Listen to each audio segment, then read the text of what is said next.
నా పేరు ఏ సరోజమ్మ. మేము అనంతపురం నుంచి వచ్చేసాం. మీ సమస్య ఏంటమ్మా? అదే కొద్ది క్యాన్సర్ అని ఉన్నారు, అన్ననాళంలో ఏదో ఉందని.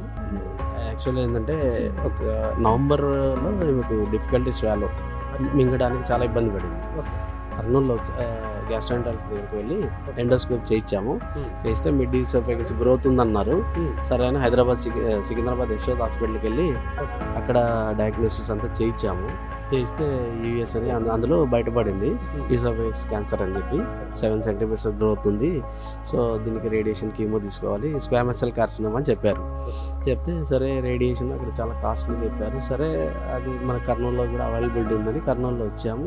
1 మంత్ ట్రీట్మెంట్ ఇప్పించాము.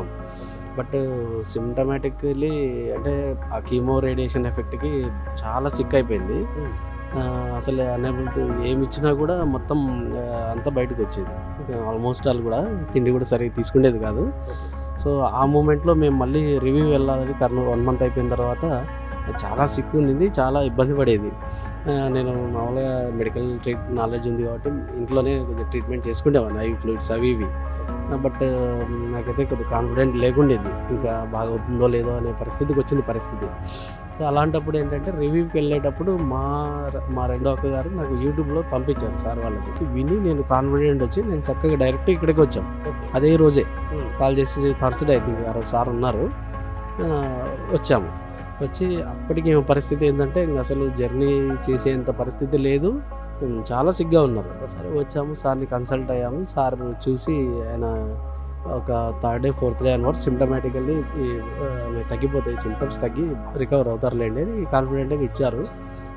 నేను కూడా అవన్నీ విన్న తర్వాత, రివ్యూస్ అన్ని విన్న తర్వాత కాన్ఫిడెంట్గానే తీసుకున్నాము. I think 5th day or 6th day నుంచి మీకు సిమ్టమ్స్ అన్నీ తగ్గుతూ వచ్చాయి. సో ఓన్గా సాఫ్ట్ డైట్, లిక్విడ్స్ అది బాగా తీసుకోగలుగుతుంది. ఇప్పుడు 1 మంత్ అయింది. మళ్ళీ రివ్యూ వద్దాం అనుకునేసరికి సార్ మొన్న ఫోన్ చేశారు. సరే ఎటు మేము రావాలనుకున్నాం సార్ అంటే, సరే అన్నట్టు ఇవాళ మళ్ళీ సెకండ్ విజిట్ వచ్చాము. సో 60% మోర్ దాన్ 60% అని చెప్పొచ్చు recovered with this medicine. So very very thanks to Nageswara ayurvedic. As a ayurvedic physician నేను కూడా చాలా గ్రేట్గా ఫీల్ అవుతున్నాము. మన మెడిసిన్లో ఇంత ఇది నేనైతే అలోపతి హాస్పిటల్లో పనిచేస్తాను, బట్ మన ఆయుర్వేదంలో ఇంత అత్యద్భుతమైనటువంటి ఔషధాలు ఉన్నాయి. సో అసాధ్యమైనటువంటి జబ్బులు కదా ఇవన్నీ చూసాం, మేము రోజు చూస్తుంటాం మా డైలీ ప్రాక్టీస్లో కూడా. సో మాకు చాలా చాలా కాన్ఫిడెన్స్ వచ్చింది. మేము 10 మంది కూడా చెప్తున్నాము, చాలామంది నాకు తెలిసిన వాళ్ళకి కూడా సజెస్ట్ చేశాను. సో ఎవరికో ఎందుకు ప్రత్యక్షంగా మా మదర్కే బాగా అయింది కాబట్టి it's very థ్యాంక్స్ఫుల్ to Nageswara Ayurveda.